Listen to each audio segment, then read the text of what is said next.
왼쪽에 두 개를 놓고 보시면 미국의 나스닥 지수가 굉장히 많이 떨어졌어요. 10% 이상, 고점 대비 11%가 떨어졌고요. 테슬라는 지난번에 제가 여러분 방에도 올랐지만 반토막이 딱 났습니다.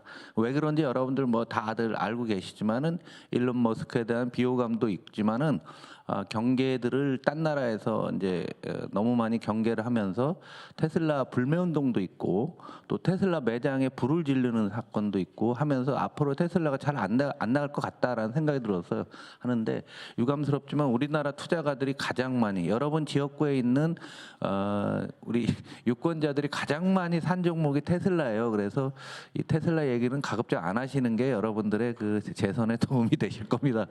그런데 우리가 그동안에 유럽의 병자라고 세상에서 가장 문제가 많은 나라라고 했고 큰일 났다. 이 자리에서도 얘기를 많이 했는데요. 독일 주가 보시면 신고가고요. 프랑스도 거의 신고가 중심, 영국조차도 이렇습니다. 그래서 중국도 이렇고요. 그 이유는 이게 상대예요. 한쪽이 낮으면 이게 시소라고 해서 금융시장은 돈은 있기 때문에 한쪽이 낮아지면 그동안에 유럽 얘들 안 됐어. 그래서 거기다가 투자를 안 하던 사람들이 유럽에 투자를 늘렸기 때문에 유럽에 관심이 좀 많아지고 또 다른 이유는 뒤에도 말씀을 드리겠습니다. 그리고 여기서 잠깐 여러분 개인을 위해서 하나 말씀을 드리면은요. 여기 보좌관님들도 계시고 또 자제분들도 계시고 그러는데 저금할 때 뭐 하냐라고 하는데, 지금 한국 주식을 놓고 보면은 굉장히 싼 국면입니다. 그래서 예를 들어 여러분 급여라든가 아니면 어디서 돈이 생기면은 그 증권사 가셔갖고서 이 적립식으로 지금 하시면 아주 좋아요. ISA라고, 또 자제분들 사회생활 처음 출발하고 어린 친구들 있으면은 넣어서 한 달에 뭐 예를 들어서 50만 원씩, 100만 원씩 한 10년만 넣는다. 그렇게 넣다 보면은 어느 한순간에 주가가 3천, 4천 가지 않겠습니까? 이재명 대표도 우리 5천 포인트 간다고 했어요. 5천 포인트에서 딱 해지하게 되면은 거의 더블 이상 큰 수익이 날 수가 있어요. 그리고 요거를 날짜를 분할하는 방법이 있습니다. 그래서 한 달에 한 번만 넣는데 그때가 높은 수준이면 안 되잖아요. 그러면은 거기다 알고리즘을 또 이렇게 넣어놓게 되면은 하루에 한 번씩 살 수도 있어요. 매일, 그러니까 100만 원을 넣었으면 하루에 5만 원씩 계속 사게 해주다 보면은 하여간 한번 버텨보자 어떻게 되나, 그러다 보면 되는데요. 그런데 얘네들이 이제 이런 게 좋은 거는 경제가 좋아서라기보다도요. 어느 나라나 우리가 지금 부인할 수 없는 거는 경제력 집중, 대기업은 잘 됩니다. 저 아프리카 가도요. 그 나라에서 1등부터 10등 사이에 있는 대기업들은 돈 잘 벌고 괜찮아요. 그래서 이런 지수라고 하는 것들은 닥스 30개 종목이거든요. 30개 종목을 고정된 게 아니에요. 1년에 한 번씩 현찮은 종목은 빼고 좋은 종목을 올리고, 현찮은 종목 빼고 좋은 종목 올리고, 이렇게 하다 보니까 그 지수에 있는 회사는 가장 역사적으로 훌륭한 주식만 갖고 지수를 만드니까 이렇게 나오는 겁니다. 그래서 여러분들이 체감적으로 이렇게 좋은 거 아니야, 그런데 전혀 그런 거 아니다라는 얘기죠. 그래서 대기업 중심으로 경제 구조가 어느 나라 진행된 효과가 주가에도 나타나고 있는 겁니다. 어찌 됐건 간에 지난 한 2주 정도는 미국만 왕따가 되는 어떤 특이한 현상이 있었습니다. 코로나 이후에 미국이 세계 경제를 주도했었는데 꼭 그렇지는 않다라는 거죠.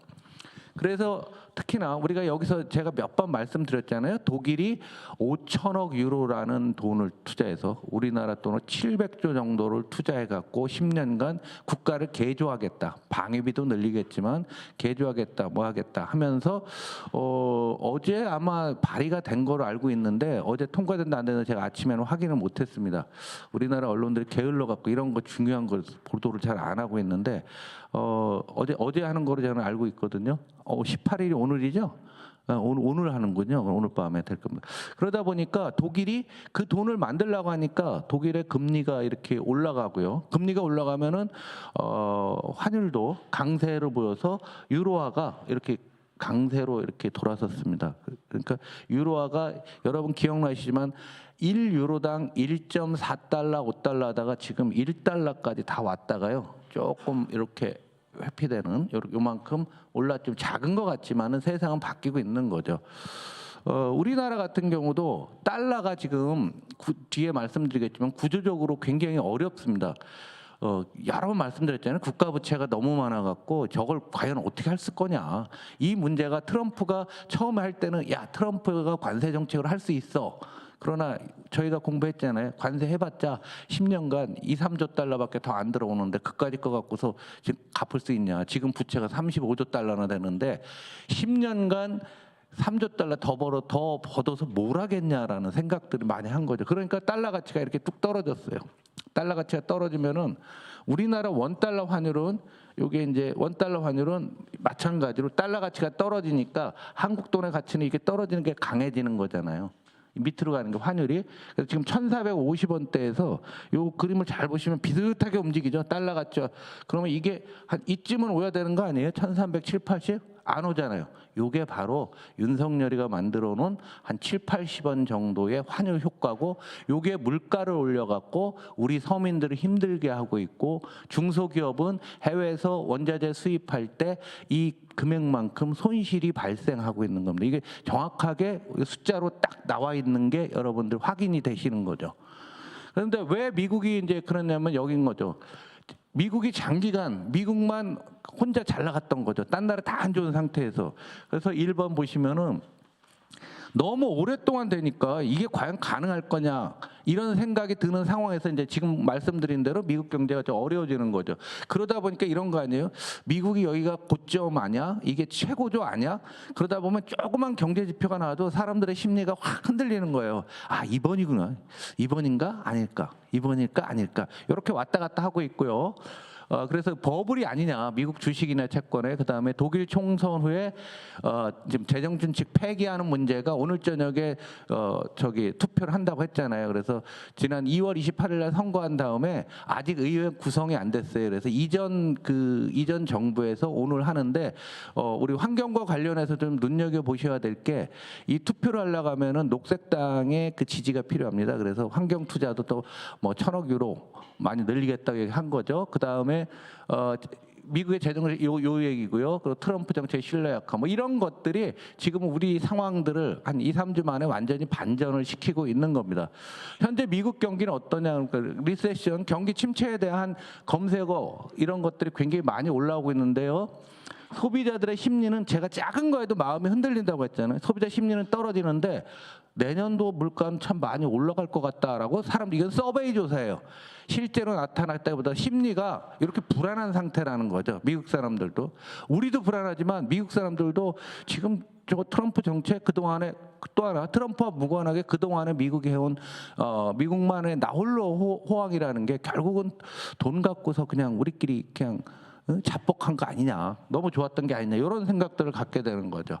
그리고 제조업의 신규 주문은 주는데 단가는 올라가는 거죠. 그러면 사람들의 기업하는 사람들은 주문은 주는데 원자재 가격이 올라간다. 그러니까 이거는 소비자고 이건 기업인들 입장에서 이거 뭐 아니지 않냐.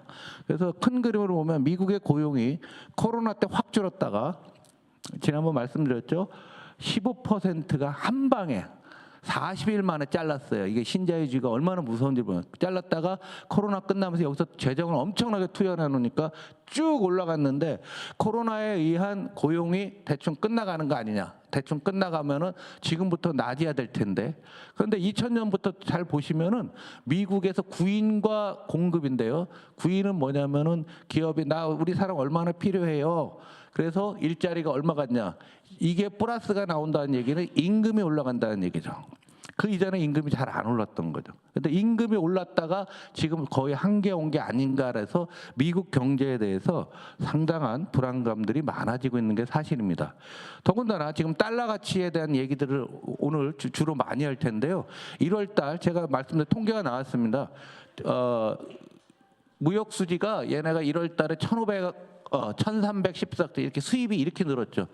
트럼프가 관세 올린다고 하니까 전부 사재기 한 거예요. 사람들이 수입을 올리고 수출은 옆에 있다. 이렇게 되면 무역수지 적자가 사상 최대가 1월 달에 발생했거든요. 그럼 2월에도 마찬가지일 거 가능성이 상당히 크다라는 얘기죠. 그래서 무역수지 적자가 이렇게 컸는데 그러면 이게 이제 예를 들어서 트럼프 정책 때문에 사재기 해놓은 게 있어서 역으로 4월, 5월 되면 그거 쓰느냐고 소비를 안 할 겁니다. 거기까지 생각을 해야 되겠죠. 그런데 4월 통계를 제대로 보여야 되는 거죠. 왜냐하면 4월 2일부터 상호 관세에서 철광인이 뭐 한다고 우리나라 자동차도 대상이 되고 그러잖아요. 그게 통계에 잡히려면 4월 통계가 나오려면 5월 말 6월은 돼야 된다는 얘기죠. 그러니까 올 상반기 내내 한 치 앞을 내다보기 매우 어려운 상황들이 이어질 가능성이 크다는 얘기입니다. 그래서 이게 빨간색이 미국의 나스닥 지수인데요. 나스닥 지수 올라갔다 지금 뚝 떨어지고요. 파란 게 뭐냐면은 신용 스프레드라는 게 뭐냐면 일반 기업이 대출받는 이자 조달하는 금리가 예를 들어 5%인데 정부가 하는 거는 국채는 한 3%라고 하면 그 차이 있죠. 그 차이입니다. 차이가 커진다라는 얘기는 그만큼 금융시장도 상당히 불안한 게 현재 미국의 상황이다라고 보시면 될 것 같아요. 어찌 됐건 우리가 한번 되새겨 보야 되는 것은 어제 OECD가 한국의 성장률을 1.5로 드디어 OECD가 가장 좋게 보고 있다가 한 번에 0.5를 낮춘 거는 OECD 역사상 유례가 없는 일입니다. 얘들도 항상 자존심이 있어서 낮추면 자주 조금씩 낮춰요. 그래서 아직도 덜 낮춘 걸지 모른다는 거죠. 한국은행도 1.5 불렀다가 지난주에 뭐라고 했냐면은 관세 장벽이 심해지면 0.1을 더 낮춰서 0.4 그러니까 1.4 성장이 올해 된다는 얘기거든요. 그렇게 얘기를 했습니다. 그리고 내년 꽤 나쁘다고 해서 내년도 1.4로 낮춰버렸어요. 한국은 조용히. 그러니까 우리 친절하게 또 보도를 안 해줘갖고 일반인들 잘 모르지만은 쬐끄맣게 나누는데요. 계단식으로 낮추는데 이번에 OECD가 한 번에 확 낮췄단 말이에요. 근데 미국의 성장률 보면 검은 게 미국의 경제 성장률인데요. 요게 제가 2%에다 이렇게 걸쳐놨습니다. 모든 경제 지표는 2가 중요하다고 제가 여러 번 말씀드렸죠. 물가도 2, 금리도 2, 성장률도 2 정도만 맞추면 괜찮은 건데 이게 이제 2000년부터 오면은 검정색만 보세요. 이게 9.11 테러 그 이전에 벤처버블이 있을 때 2를 낮춰갖고서 거의 제로까지 왔다가 금방 또 회복이 됐죠. 그 다음에 이게 그 유명한 글로벌 금융위기 우리가 아는 서브프라임 뭐 이런 얘기 이때 나왔고 그 다음에 이게 이제 코로나 때 미국 역사상 최악으로 나빠졌다가 가장 좋아졌다 하는데 어찌됐건 이런 상태인데요. 중요한 것은 미국의 경제를 얘기하는 것, 제조업과 서비스업이 70이니까 요런 지수가 있어요. 두 개를 합쳐갖고 해놓으면 비슷하게 움직이는데 지금 왔더니 이 지수는 안 올라가는데 성장률만 높더라. 결국 버블이 아니겠느냐. 이거는 앞으로 2, 3년 동안 우리한테도 굉장히 중요하게 영향을 줄 겁니다. 미국이 만약 이게 버블이어서 이게 이만큼 이게 올라가야 되는데 더 올라가기는 어렵다. 이게 떨어지게 되면은 한국 경제에 아주 어려운 국면이 오고 있는데 어찌됐건 미국이란 나라가 25년간 2%를 지켰잖아요. 근데 우리는 1.4가 지금 2023년 1.4, 작년에 2%, 올해 또 1.4, 내년도 1.4라는 거 아닙니까? 그래서 우리가 지금은 웬만한 정책으로는 이 경제 살리기 어렵습니다. 혁명적인 정책이 필요한 거예요.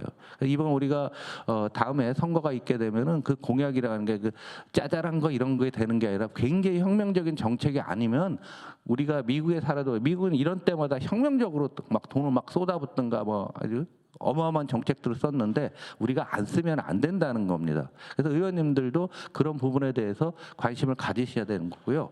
미국의 그럼 정부 부채가 도대체 얼마나 되느냐라고 하는데요. 얘는 150년치 그림을 있어요. 우리는 이때 조선시대라 없는데 얘네는 있거든요. 처음 올라가는 게 이게 1차 세계대전 올라갔다가 대공황 그다음에 저기 이제 대공황 끝나고 2차 세계대전 그리고 나서 2차 세계대전 때 지나고 나서 이렇게 한국전까지 이렇게 올랐다가 쭉 줍니다. 그러면 줄은 게 부채가 줄은 게 아니라 분모인 경제가 성장하니까 분모가 커지니까 절대값은 떨어지죠? 이해 안 되시는 거예요? 다음번 주제는 속셈학원 선생님 한다니까 내가 보면 분수를 배워야 돼 지금. 분모를 키우는 거예요. 분모가 켜서 이게 떨어진 거지. 우리나라 제일 바보 같은 게 우리 기재부서에 하는 게 제가 긴축 재정 교도라고 하거든요. 새로운 종교가 있어요. 세종에 있는 기재부 앞에 있는데 거기 하나 교회당이 있는데 그 당 이름이 긴축 재정교당이다. 이게 분모 키울 생각을 전혀 안 합니다. 자, 오늘 보도 나왔잖아요. 작년도에 우리 극빈층한테 돈을 예산 중에서도 5천 몇백억을 안 썼다. 오늘 신문 나왔잖아요. 안 쓰는 있는 돈조차도 안 씁니다. 그러니까 이 사람들은 이런 거 볼 때 분목 키울 생각을 전혀 안 하는 거예요. 그리고 오다가 여기가 이제 쭉 오다가 보면은 2010 이게 글로벌 금융위기입니다. 글로벌 금융위기가 한국은 금방 지나갔지만 그 이후부터 미국은 더 이상 생존율이 계속 올라가고 있는 거고요. 2020년은 98이고 지금은 110 정도, 120 정도 올라와 있는 거죠. 그런데 이제 문제가 발생했어요. 2015년, 16년에 10년물 국채를 발행했는데 이게 만기가 지금 들어오는 거고요. 코로나 때 5년물 발행을 금리 보세요. 0.5로 했는데 지금 미국 10년물이 4.6 정도, 4.5, 4.6 하잖아요. 요즘 떨어져서 4.3. 이 금리 차만큼 미국 부담이 굉장히 커지는 겁니다. 그런데 이때 발행한 것들이 이제 만기가 오니까 이렇게 밑으로 간 거니까 갚으면 위로 새로 발행해야 되는데 당연히 여러분이 봐도 이만큼 발행을 더 해야 될 거 아니에요. 누가 사줘야 될 거 아니에요. 그런데 미국 보니까 별로 안 살 것 같잖아요. 옛날하고 틀린 게 중국 사줘야, 옛날엔 중국이나 중동이나 이런 데 샀는데 중동이나 중국 애들이 지네 위안화로 그냥 다 하고 있잖아요. 미국 왕따 시키고 유럽 애들도 내가 이렇게까지 해야 돼? 이런 생각들 했을 때 과연 미국이 될까라는 생각들이 원래 잠재고 있던 건데 이건 항상 있던 거예요. 10년 전, 20년 전부터 이 문제가 있었는데 지금 나타난 거죠. 그래서 미국이 패권이라는 게 달러 스마일 이론이라는 게 있어요. 경기가 나쁠 때는 전 세계가 불황이 오면 가장 안전 자산이 뭐야? 안전한 게 달러지. 그래서 이제 달러를 사고요. 경기가 좋으면 2% 계속 미국이 좋으니까 또 달러를 좋아하는 거예요. 어정쩡할 때, 경기가 어정쩡할 때만 약세가 되는데 지금은 냉탕 온탕을 왔다 갔다 하다 보니까 달러만 갖고서 있던 거예요. 이게 달러 스마일 곡선이라고 합니다. 이렇게 하면 웃으면은 입꼬리가 이렇게 올라가죠. 이렇게 양 사이드가 좋은 거예요. 세상에 이런 게 어디 있습니까? 이런 게 나빠도 달러, 좋아도 달러. 근데 요새 금이 오르잖아. 그러니까 나쁘니까 이게 예상하는데 아이씨 달러 이번에 아닌 것 같다. 금으로 가야 되는 거 아니야? 해서 금들을 사는 그 속마음의 깊은 마음 속에는 이 달러 스마일 곡선이라는 게 있어요. 다시 한번 이게 10년 전에 유행하던 미국 그 당시에도 유행하던 글로벌 불균형이라고 합니다. 신비로운 길이라는 것은 아버지 부시 대통령이 90년도에 그랬어요. 이 구조를 보고서 참 신비롭다. 그리고 부두 경제학이라서 부두 주술적인 경제학, 주술 경제학이라고 합니다. 왜냐하면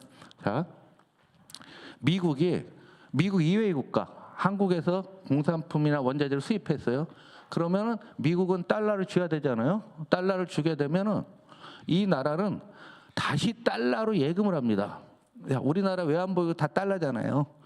그래서 이거 갖고서 운영하는 게 뭐예요? KIC라는 데도 있지만 어찌됐건 달러 기준이에요. 달러로 이용하니까 다시 미국으로 가죠. 그럼 미국 금융기관들이 그 돈을 모아서 다시 다른 나라에 투자하는 거죠. 그러니까 우리나라에 들어와 있는 미국 돈이라고 달러 자본이라고 해도 궁극적으로 보면 그게 중동 돈일 수도 있고 중국 돈일 수도 있고 우리 돈일 수도 있는 거예요. 그래서 이걸 보고 신비로운 길, 딴 말로 학문적으로는 글로벌 불균형, 글로벌 임밸런스라고는 용어를 쓰는데 이게 깨지는 거 아니겠냐, 이런 생각들을 하는 거죠. 예? 신비롭죠. 이거랑 이제 이거랑 두 가지 보면 신비로운 건데 이것을 유지할 수 있냐 없냐가 지금 미국의 운명과처럼 있는 거예요. 그래서 어떻게 될 것 같냐 모르겠습니다. 왜? 워낙 펀치력이 있는 애거든요. 그리고 예측이 불가능하지 않습니까? 그래서 이건 계속 존재했는데 시간이 가면 갈수록 더 어려워지는 게 현재의 상황인 거죠. 그래서 중국이 시간을 벌면 이 시스템은 깨질 수 있다라고 보고서 중국은 버티기 하는 거고요. 버티다 보면 누가 이길래 그러면은 중국 애들은 자신들이 이길 수 있다라고 생각을 하는 거고 미국은 아니야. 그 전에 너네가 다 무너지면은 미국이 모든 걸 가질 수 있다. 이 정도의 논의가 지금 막 진행되고 있어요. 자세한 내용은 수축사회 2에 홍성국 저 책에 다 써 있는데 다 보셨죠? 네. 그래서 이게 이제 최악의 상황에 이런 논의도 있어요. 마러라고 시나리오라고 있는데 마러라고가 저 트럼프의 리조트랍니다. 자기 이제 별장인데 누가 오면 하는 건데 플라자 합의라는 게 있어요. 85년도에 플라자 그 미국이 재정 적자가 이렇게 커지게 되고 재정 적자가 밑으로 확 나죠. 1년에 83년도에 5.9가 왔고요. 그럼에도 불구하고 이제 달러 가치가 높았는데 여기서 해결하기 위해서 독일과 일본 이런 나라들이 환율을 확 절상을 시켰죠. 그래서 엔화는 1달러당 250엔에서 150엔 그리고 그 이후에 궁극적으로 80엔까지 갑니다. 250엔, 80엔. 그리고 우리 반도체 전쟁 들어보셨죠? 여기 강의 다 한 내용이에요. 전병서 소장님이 했잖아요. 그 당시에 내려갔을 때 그 80엔까지 내려가고 동시에 반도체 전쟁까지 일본을 다 작사를 내버렸던 거죠. 그런데 독일은 풀어줬어요. 왜냐하면 89년도에 독일 통일이 있었죠. 그래서 독일이 나 못해 버티고 그리고 90년부터 유로화를 쓰게 되면서 이게 위험해야 되는데 일본이 가장 큰 피해를 입었었죠. 그런데 마러라고 해서 여기서 이 얘기를 트럼프 친한 애들이 계속 얘기를 하고 있어요. 달러는 유지해 왔는데 달러 가치 안정을 위해서 중국의 고율의 관세를 먹이고 그 다음에 이게 중요합니다. 무이자 100년짜리 국채를 발행한다. 그걸 해서 누굴 주냐면 안보 위협이 높은 한국 등 아시아 중동 국가에다가 그냥 아까 달러 결제 대금으로 100년짜리 무이자 채권이에요. 거저 쓰겠다는 거죠. 여기다가 스테이블 코인이라는 게 있어요. 달러 가치랑 연동하는 거. 이걸 풀어놓고 해놓으면은 그리고 관세 때리면은 미국이 할 수 있다. 지금 당장 급하니까 지금 우리나라 외환 보유가 4,100억 달러 있잖아요. 그거를 이거로 스왑까지 하자. 바꿔주자. 니네가 갖고 있는 게 금리 4.5짜리인데 금리 빵으로 바꿔주자. 이런 얘기까지. 그래서 이게 지금 이렇게 되면 큰일 나죠. 진짜로. 이거 뭡니까? 그냥 당하는 거죠. 그런데 85년도 프라자 합의 때는 외환 시장이 정부 통제하에 있었어요. 어느 나라나. 외환 자유화가 그렇게 안 돼 있었죠. 그런데 지금은 완전 개방 상태. 만약에 이걸 한다고 하는 순간에 달러와 다 때릴 거고요. 왜냐하면 달러 가치가 더 떨어질 거 아니에요. 이렇게 되게 되면 금리가 없는데 어떡하라는 누가 사고? 미국으로 돈이 안 갈 거 아닙니까? 우리나라 개미 투자가들 서학 개미들 중국에서 미국에서 사는 거 다 팔고 한국으로 다시 들어와야 되는 거죠. 주가는 올라갈지 몰라요. 일시적으로. 일본이 프라자 합의 때 일본 주가가 엄청나게 올랐습니다. 왜? 일본 돈의 가치는 높아지고 미국 돈의 가치는 떨어지게 되니까 일본으로 다 들어와서 그 돈이 주식 올리고 일본의 그 부동산 버블을 만들었습니다. 하여간 이런 논의까지도 하고 있다라는 거 여러분들 좀 아셨으면 좋겠습니다. 그다음에 주식시장 관련해서 잠깐 몇 가지 말씀드리면은 이 퍼라는 것은 주당 순이익을 주가로 나눈 거예요. 주가가 이익의 몇 배냐라는 거죠. 이걸 따르게 보면 시가총액을 순이익으로 나눈 거고 딴 말로 보면 기업 이익을 곱하기 퍼 하면 주가예요. 이것도 산수죠. 그런데 이거 뭐냐? 미국은 21년치 기업 이익을 다 합친 것을 주가로 반영하고 있는 거예요. 한국은 8.2년치입니다. 다르게 얘기하면 올해 벌은 돈을 전부 다 배당을 때렸다. 그럼 내 거 원본 회수하는 기간이 21년이 걸린다는 얘기고요. 한국은 8년이면 된다. 어디가 싸요? 한국이 엄청 싸죠. 중요한 관점은 2023년도에 한국이 14배에서 14년 정도에서 지금 8년으로 줄었고요. 딴 나라들은 그냥 옆으로 갑니다. 미국은 조금 올랐고요. 이게 윤석열의 밸류업 정책의 현실이라는 얘기죠. 결론적으로. 그래서 퍼가 내려온 것은 많은 사람한테 영향을 주고요. 더 창피한 일은 중국, 한국, 대만, 인도 이게 흔히 얘기하는 이머징 국가들, 개도국 중에서 이 최근 5년간 낮을 때는 이만큼, 높을 때는 이만큼 했는데 한국은 일단 막대기 폭이 좁아요. 역동성이 없다, 변동성이 없다라는 얘기고요. 그 다음에 하단에 지금 이게 평균이고요. 하단에 붙어 있는 게 한국하, 인도네시아, 브라질 뭐 이런 나라들하고서 지금 상당히 경제 안 좋은 나라들하고서 하고 있어서 굉장히 우리한테 문제가 되고 있고요. 또 이 탄핵의 효과가 여러 군데서 지금 막 나오고 있는데 기업 이익을 놓고 보게 되면은 작년 8월 달부터 기업 이익이 쭉 떨어져서요. 지난 주말까지 우리나라 상장 기업 올해 이익이 마이너스 15%로 예상이 되고 있고요. 여기서부터 내란 사태거든요. 여기서부터 여기까지가 7%가 줄었습니다. 이렇게 기업 이익이 왜 기업 이익 전망이 올해 안 될 것 같다. 자꾸 바뀌는 거예요. 요게 윤석열 효과라는 얘기죠. 그리고 파란색은 뭐냐면 다른 나라도 여기서 보면 전 세계 A씨가 올 컨트리거든요. 얘는 조금 나빠졌는데 한국만 확 나빠진 게 눈에 보이고 있는 거죠. 그래서 미국은 미국도 이렇게 잘 오다가 요즘 와서 좀 떨어지는 정도고요. 내년 것도 마찬가지예요. 빨간색 이게 한국입니다. 세계에 비해서 굉장한 이만큼 차이를 보이고 있는 것들이 지금 이 내란의 경제적 효과고 기업들한테 주는 효과다라고 보시면 될 것 같습니다. 그래서 어찌됐건 우리나라의 주가 등락률 전년 동기 대비 상승률 하락률은 수출하고 똑같은데 이런 모든 것들이 수출을 늘리기 어려운 국면입니다. 어려운 국면이긴 하지만은 보시다시피 수출 증가율하고 주가 등락률하고 똑같이 움직여요. 어려운데 또 아주 한 방에 가지는 않습니다. 지난주부터 다시 또 반도체 가격이 조금 올랐어요. 그 이유는 미국이 투자를 너무 많이 늘리니까 반도체 가격이 조금 올랐고요. 어제 삼성전자 많이 올랐는데 이번이 진짜인지 또 가짜인지는 모르겠으나 엔비디아가 컨퍼런스를 하고 있습니다. 그래픽카드. 거기서 삼성이 드디어 HBM을 쓸 수 있을지 모른다는 기대들이 반영이 되면서 또 삼성에 대한 시각이 조금 호전되고 있고요. 또 20일에 또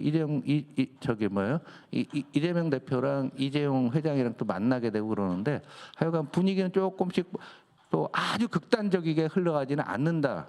그렇지만 계속 내상을 입어가는 과정 속에서 모든 것이 불확실한 상태로 올 상반기는 지속될 수밖에 없다라고 하는 게 오늘 여러분께 드리는 계속 하던 얘기를 다른 숫자로 보여드리는 거고요. 미국이 얼마나 지금 어려운 상황인지는 정확히 한번 여러분들이 이해하고 보시기 바랍니다.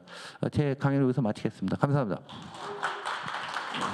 이어서 박주건 대표께서 그 제조업 성장 전략과 관련된 말씀하고 이번에 요즘 그 상법 관련해서 말들이 많은데요. 상법 개정에 대한 재계 반응과 민감한 이슈에 대해서 말씀드리겠습니다.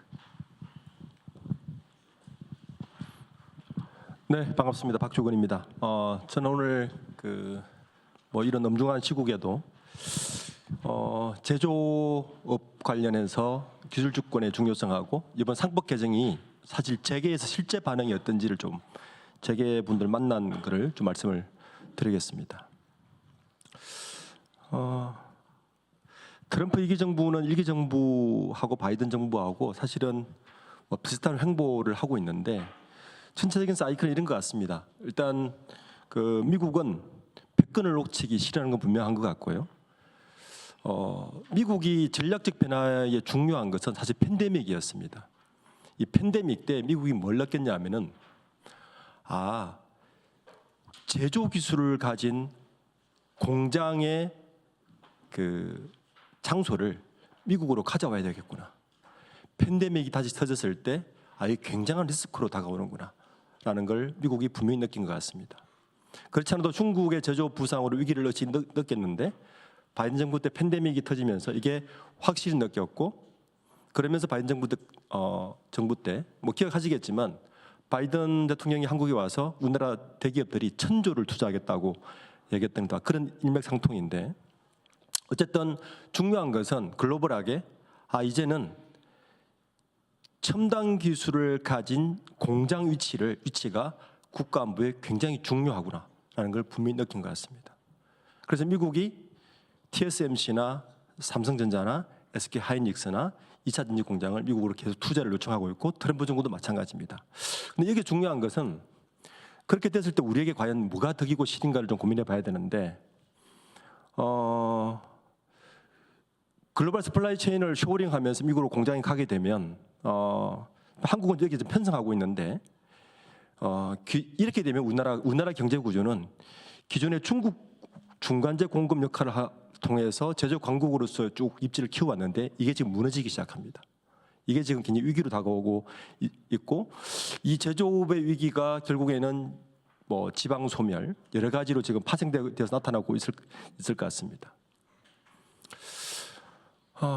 기술 주권이라는 말이 많이 나옵니다.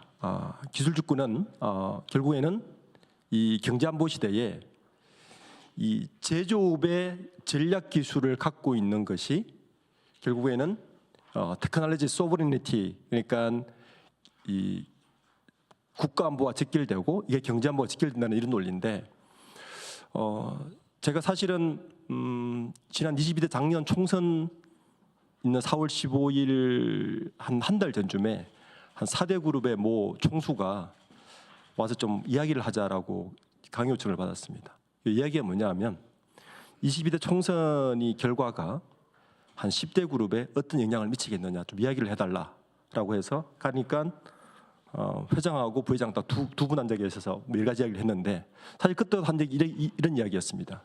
제 생각에는 총선이 끝나고 트럼프가 미국 정권이 바뀌면 이런 기술 안보가 훨씬 더 요구를 할 텐데, 그때 10대 그룹이 전략 기술을 뭘 가지고 있는가가 앞으로 10대 그룹 운명을 좌우할 것입니다. 그러니까 삼성은 반도체, SK도 반도체, 뭐 이런 식으로 그런 전략들을 좀 짜야 할 것입니다라고 얘기하던 기억이 있습니다. 어쨌든 기술 주권은 앞으로 굉장히 중요할 거고, 더 중요한 것은 첨단 기술 공장을 국내에 두어야 된다는 겁니다. 지금 미국의 관세 때문에 계속 미국의 공장을 짓는 것에 대해서 고민을 하는 기업들에게 저는 이야기를 합니다. 가능하면 공장을 투자를 안 하는 게 좋겠다. 앞으로 이게 훨씬 중요해질 것이다. 라고 이야기를 하고 있습니다. 수치로 보면 우리나라의 제조업 경쟁력은 그렇게 나쁘지는 않습니다. 지지난해 기준으로 4등입니다. 그러니까 1위가 독일이고 2위가 차이나고 3위가 아일랜드고 4위가 우리나라인데, 여기 중요한 건 OECD 국가 중에서 제조업의 경제 비중이 가장 높은 국가가 이 아일랜드고요. 그 다음이 우리나라입니다. 그러니까 우리나라는 독일하고 일본보다 제조업 경제 비중이 훨씬 높습니다.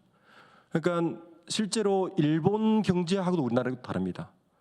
우리나라의 경우에는 제조업의 GDP 비중이 무너지면 사실 경제 전체 인프라가 다 무너지는 구조를 갖고 있는데, 그런데 이 아일랜드하고 차이가 뭐냐면요, 아일랜드는 그나마 첨단 기술하고 딴 쪽을 가지고 있는데, 우리나라의 이 4등은 사실 굉장히 위험스러운 게 제조업의 모든 많은 부분들이 중국과 중첩되어 있다는 것이 가장 위험스러운 부분입니다.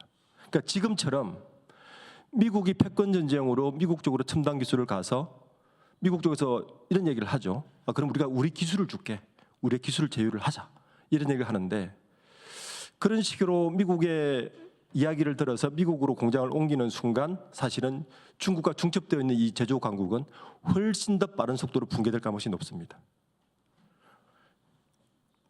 실제 보면 우리나라의 GDP 비중은 27%고요.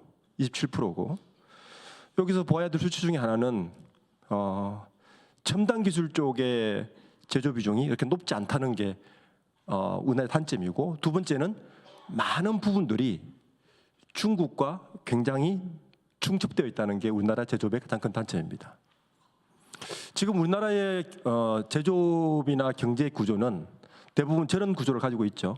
먼저 도입을 하고 벤치마킹을 해서 좀 개량을 해서 자체 개발을 시켜서 외국에 파는 요 경제 구조의 모델을 가지고 있는데, 현재로 보면 요 모델은 분명히 한계가 분명히 있는 것 같습니다. 특히 보면 우리나라가 제조 강국이긴 한데 이 수치를 보면 여러 가지로 중국이나 독일이나 미국에 비해서 낮습니다. 그 중에 많이 낮은 부분 중에 하나가 1인당 부가가치 비율, 그리고 세계 1위 품목에서 다른 비슷한 제조 강국에 비해서 굉장히 낮은 수치를 보이고 있습니다. 특히 이제 뭐냐면 반도체, 디스플레이, 조선 등이 패스트 팔로우 전략으로 일본, 미국 등을 따라잡은 중상대 산업이 한국 제조업의 경쟁력이었는데, 이 부분이 중국과 너무 중첩되어 있어서 미중 패권쟁이 강화되면 강화될수록 우리나라의 제조업은 약화될 수밖에 없는 구조적 한계를 가지고 있습니다. 지금 많은 전문가들은 우리에게 남은 제조 강국의 마지막 시한은 약 5년으로 보고 있습니다. 그러니까 2030년이 요 5년의 시간을 놓치면 사실은 되돌이킬 수 없을 만큼 제조 강국으로 돌아갈 수 있는 시한은 정해져 있다고 이야기를 하고 있고요. 중국은 현재 그 총 생산량의 31%를 차지하고 있는데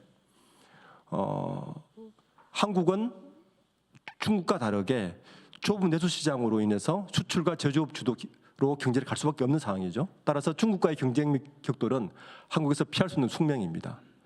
특히 이제 뭐 많은 여러 곳에서 중국의 경제가 피크를 치고 뭐 하향할 수 있지 않느냐 이야기를 하는데 다른 쪽에서는 특히 영국 파이낸스 타임스 같은 경우에는 중국은 아직 피크를 치지 않았다. 중국은 계속 갈 것이다라고 여전히 얘기하고 있어서 지금 같은 미중 패권 전쟁에서 우리가 과연 미국에만 의존하고 이 경제 구조를 가는 게 맞느냐에 대한 대물음을 한번 던져봐야 되는 그런 상황인 것 같습니다.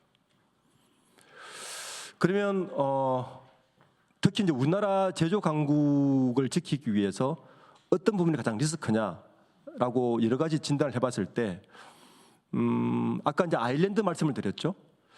한국은 GDP 대비 제조 비중이 OECD 내 1위가 아일랜드고 2위가 우리나라인데 노동 생산성을 보면 한국은 지금 노동 생산성이 뭐 칠레, 그리스, 멕시코 다음 정도 수준을 가 있습니다. 이렇게 노동 생산성이 낮은 이유가 가장 큰 이유가 보면 노동 시간이 길기 때문이죠. 예. 왜냐하면 노동 생산성이라는 건 그 시간으로 나누는 거니까요. 시간도 노동 생산성도 거의 뭐 우리나라 거의 하위로 가 있습니다. 이게 왜 문제가 되냐면은 이런 문제를 안고 있습니다. 70년부터 2020년까지 50년간의 우리나라 경제 성장률을 보면 연평균 성장률이 6.4%예요. 6.4%를 좀 쪼개 보면 3.4%포인트는 계속 투자를 했기 때문에 우리나라가 성장을 해온 겁니다. 두 번째 요소는 뭐냐 하면 총 요소 생산성입니다. 1.6%포인트고 그다음에 노동 투입인데 지금부터 문제는 뭐냐 하면 인구가 줄지 않습니까? 그러면 노동 투입과 생산성이 떨어지기 시작합니다. 그렇게 됐을 때 최악의 경우를 가정해 보면 그렇게 보면 만약에 생산성 기여도가 자본 투입 기여도의 30%밖에 안 된다면 2020년부터 2.1%고 2030년대는 0.6% GDP 성장률이고 아까 1.5% 그랬잖아요. 1.5%도 1%도 못 지킵니다. 그리고 2015년 후가 되면 마이너스로 분명히 꺾입니다. 인구가 줄니까 방법이 없는 거죠. 그나마 지금부터 깨달아서 생산성을 자본 투입 기여도의 90% 정도로 높여주면 그나마 2.2%대의 GDP를 지켜주고 2030년대는 한 1% 정도는 지킬 수 있을 것 같습니다. 아마 5년 다다음 정권이 되면 기재부에서는 아마 기재부 친구들은 우리나라 경제가 매년 성장한다는 기본 가정을 깔고 모든 계획을 짤 건데 이게 스테이 한다는 가정을 깔고 경제 계획을 짜들지 모르는 시대가 올 것 같습니다. 어쨌든 주 요소는 노동 생산성이 되게 중요하다. 근데 이런 시국에 이제 뭐 52시간을 깨라, 뭐 연장 근로를 해서 뭐 노동을 갈아 넣어서 더 생산성을 높이라 하는 것은 사실 저는 말이 안 된다고 봅니다. 지금의 정책의 주안점은 지금과 같은 집약된 노동 시간에 어떻게 해서 생산성을 높일까가 핵심이 돼야 됩니다. 그나마 그렇게 했을 때 시나리오 2로 갈 수 있는 제조 강국도 지키고 기술도 올릴 수 있는 강국으로 갈 수 있을 걸로 예상되고 있습니다. 독일이 요즘 되게 안 좋잖아요. 독일이. 사실은 독일이 안 좋은 이유하고 우리나라가 안 좋은 이유를 비슷하게 되면 세 가지가 있습니다. 첫 번째는 독일 경제가 안 좋은 이유는 지금 자동차 경기 때문이거든요. 자동차가 캐즘에 빠졌고 전기차로 빠지면서 독일 경제가 가장 크게 안 좋은 이유인데 우리나라하고 세 가지 공통점이 있습니다. 첫 번째는 제조업의 경기 위축인데 특정 산업 비중이 과대합니다. 그러니까 우리나라는 반도체가 과대하고 독일은 자동차가 과대합니다. 두 번째 리스크는 뭐냐면 독일도 의외로 유럽 국가 중에서 중국 의존도가 가장 높은 국가입니다. 그러니까 중국 리스크가 점정되는 것도 우리와 같은 리스크입니다. 세 번째는 고령화에 따른 고비율 저율 노동 생산성 문제입니다. 이 세 가지 리스크를 안고 있는 게 독일과 우리나라의 공통점인데 제가 볼 때는 우리나라가 독일보다 이대로 가면 조금 더 심각해진 위기로 가지 않을까라고 보고 있습니다. 먼저 세 가지 리스크를 하나씩 짚어보겠습니다. 첫 번째, 뭐 특정 산업 의존도는 누구나 알고 있듯이 지금 반도체 의존도를 보면 10년 전에 10%였다가 지금 19.4%, 19%가 올라가 있습니다. 예, 반도체 의존도가요, 그 2배가 됐습니다. 그러니까 우리나라는 아마 GDP의 삼성전자가 우리나라 GDP 얼마나 차지하는가를 제가 궁금해서 제 연구소에서 한번 분석을 해봤어요. 삼성전자 영업이익률, 보통 기업이 GDP에 차지하는 비중이 뭐가 들어가냐면은 영업이익 그리고 인건비, 그 외의 게 이제 GDP에 포함되는데, 삼성전자가 지금의 영업이익을 마이너스를 내면 GDP 0.3%가 날아갑니다. 우리나라에서. 그러니까 반도체 의존도가 우리나라 얼마나 큰지를 이제 알 수 있는 거고요. 그런데도 문제는 뭐냐면 여전히 중국에서 반도체를 40% 생산하고 있다는 이야기입니다. 그러니까 우리나라는 반도체에 굉장히 많이 의존하고 있는데 미중 패권 전쟁이 심해지면 이 반도체의 타격이 불가피한 상황인 거죠. 딜레마에 빠져 있는 거죠. 근데 미국의 공장 짓는 거에 대해서 그렇게 빨리 지을 수 없단 말이에요. 그러니까 이 딜레마를 어떻게 할 것인가가 첫 번째 문제고, 근데 이런 상황에서 우리나라 기업들이 반도체 투자를 보시면 2022년까지 문재인 정부 마지막까지는 중국에 80%를 투자했다가 바이든 정부 들어서고 나서 완전히 중국의 투자를 제로로 만들었거든요. 그러니까 지금 삼성전자나 SK하이닉스도 굉장한 딜레마에 빠져 있습니다. 중국 공장을 어떻게 하느냐? 뭐 이런 자기 기업들은 이런 이야기인데, 국가에서 보면, 국가 차원에서 보면 이 반도체 의존도를 어떻게 경착륙을 시키느냐가 아마 큰 과제가 될 겁니다. 아니면 반도체 같은 품목을 하나 더 만들든지, 방법은 두 가지밖에 없을 것 같습니다. 두 번째는 그 인재의 이야기인데요. 이게 그 학력고사 우리나라 순위입니다. 이걸 왜 들고 왔느냐? 기억하시겠지만 학력고사, 저도 학력고사 마지막 세대쯤 되는데, 학력고사 세대는 대부분 1등이 서울대 물리학과 이쪽을 갔죠. 공대가 주로 장악을 했습니다. 그런데 IMF가 끝나고 나서부터 의예과가 탑 10을 모두 장악을 했습니다. 이게 어떤 이제 제조업과 연관이 있느냐? 보통 머리가 좋은 분들은요, 그 인재들은 사업을 많이 합니다. 남 밑에 있는 것도 있고 기술을 발전시키고 새로운 걸 계속 도전을 합니다. 실제 이분들이 재밌게도 서울대 8586 학번들입니다. 그러니까 85, 86년도에 서울대 컴퓨터공학과 들어가신 분들이 90년대 PC를 맞으면서 우리나라 IT 붐을 이끈 주역이 됐죠. 자, 이렇게 보면 이분들도 뭔가 사업을 해야 될 거 아닙니까? 그런데 의사들은 사업을 하지 않습니다. 실제 제가 현재 상장 바이오 기업 35개를 다 조사를 해봤더니 의사 출신은 8명밖에 안 있습니다. 대부분 이제 연봉요품, 피부과, 성형외과를 많이 가시니까요. 그러니까 현재 그 의대의 문제를 단순히 뭐 의사의 수 이런 문제보다는 저는 좀 산업 관점에서 봐야 되지 않느냐. 모든 이공계의 인재들을 의대가 다 지금 원래도 그렇지 않습니까? 블랙홀처럼 다 받아들이면 지금 우리나라의 제조업이나 기술을 지킬 수 있는 인재는 사실 전무합니다.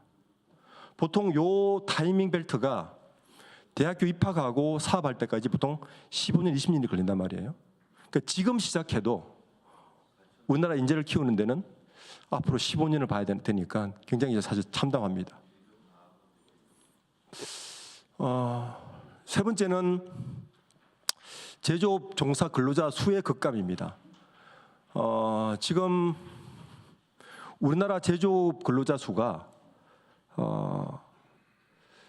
굉장히 빨리 줄고 있고요. 이게 이제 지방 소멸과 딱 맞물려 있고, 특히 문제가 뭐냐면 30세 이하 근로자가 급감하고 있습니다.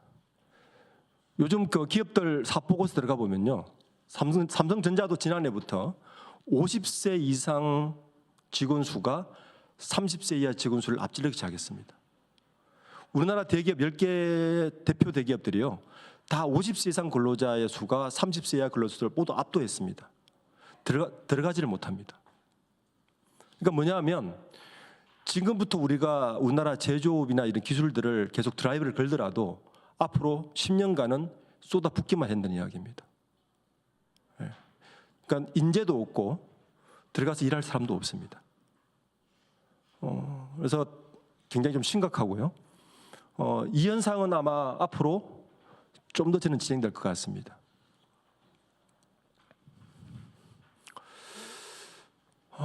그리고 뭐 아시듯이 제조업 비중의 감소는 제조업 왜 중요하냐면 질 좋은 일자리를 계속 제공합니다. 질 좋은 일자리를. 그러니까 제조업 질 좋은 일자리가 사라지면서 이게 뭐가 맞물리느냐 하면 지방 소멸과 맞물립니다. 저희 연구소에서 지난해에 MZ세대, 그러니까 20세부터 39세까지 남녀 인구 이동을 약 10년간 분석을 해봤는데 가장 많이 빠져나간 지역이 울산하고 부산이었습니다. 그러니까 지역 경제가 소멸하는 것과 인구 이동이 아주 정확하게 일치합니다. 그러니까 이런 면에서 보면 이 제조업 비중의 감소를 어떻게 줄여야 될지가 뭐 제가 볼 때는 우리나라 경제 기반의 중요한 어떤 이슈가 돼야 될 것 같습니다.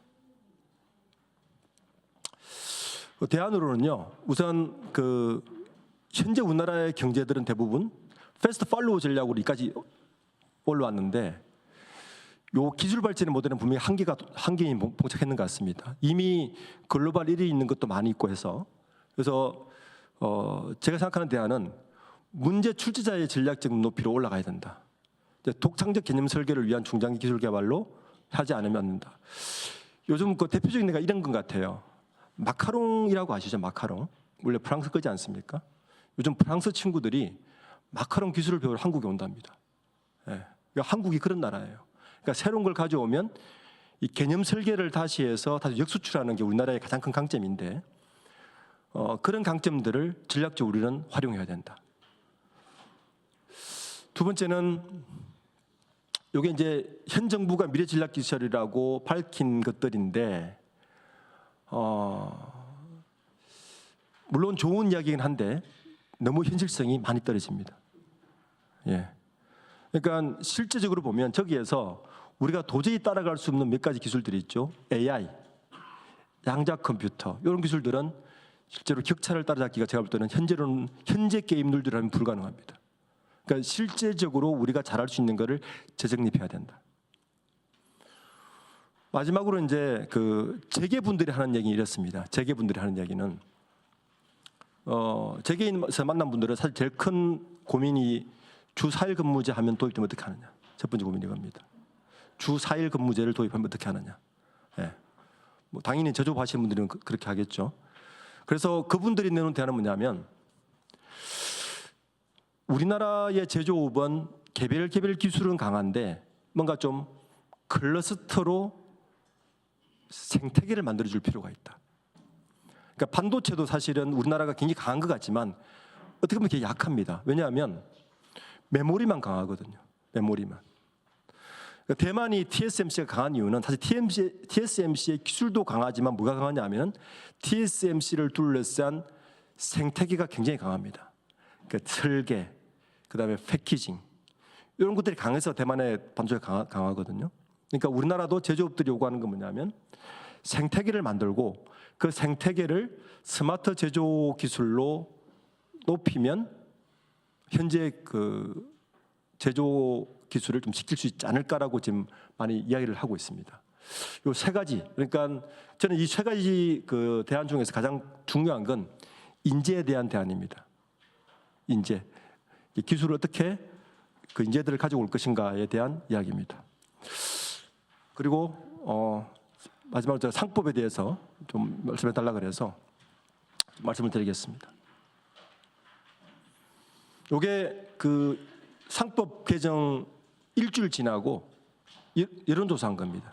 저기들에 보면 600대 상장사 회사를 대상으로 설문조사를 했고요. 112개 사과응답을 했는데 이번 상법 개정에서 뭘 가장 두려워하느냐 라고 물었더니 원래 언론들은 지난주까지 언론들은 뭐라 얘기했냐면은 요것만 이야기했습니다.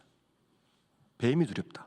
이거 뭐 의사결정하면 다 소송 걸 텐데 경영하겠어? 이야기거든요. 근데 실제적으로 보면 뭘 두려워하고 있냐면은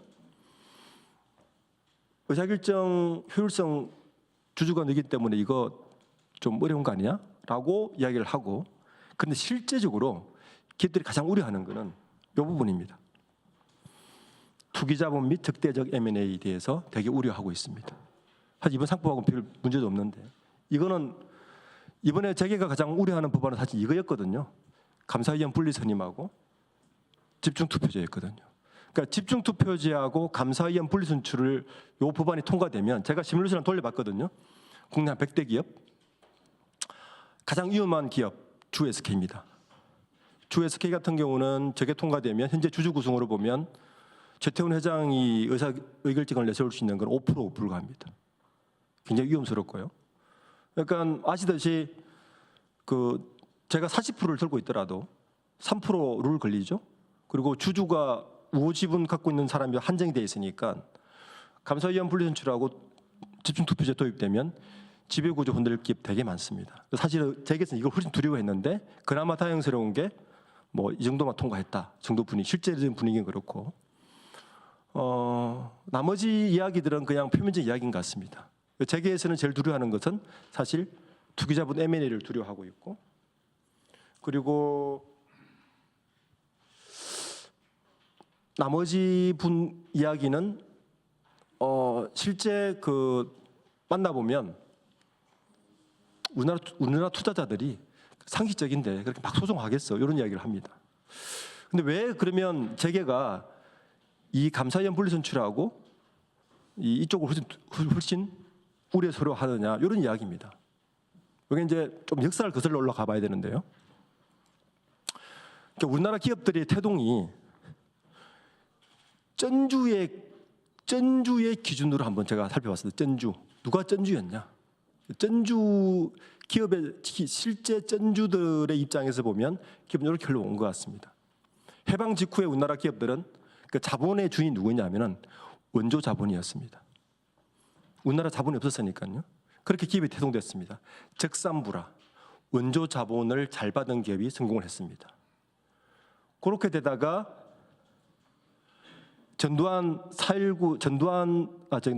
박정희 대통령이 들어서고 나서 국가 주도의 경제 성장이 이루어지면서 재벌 체제가 성립합니다. 저 때는 자본의 중심이 국가였습니다.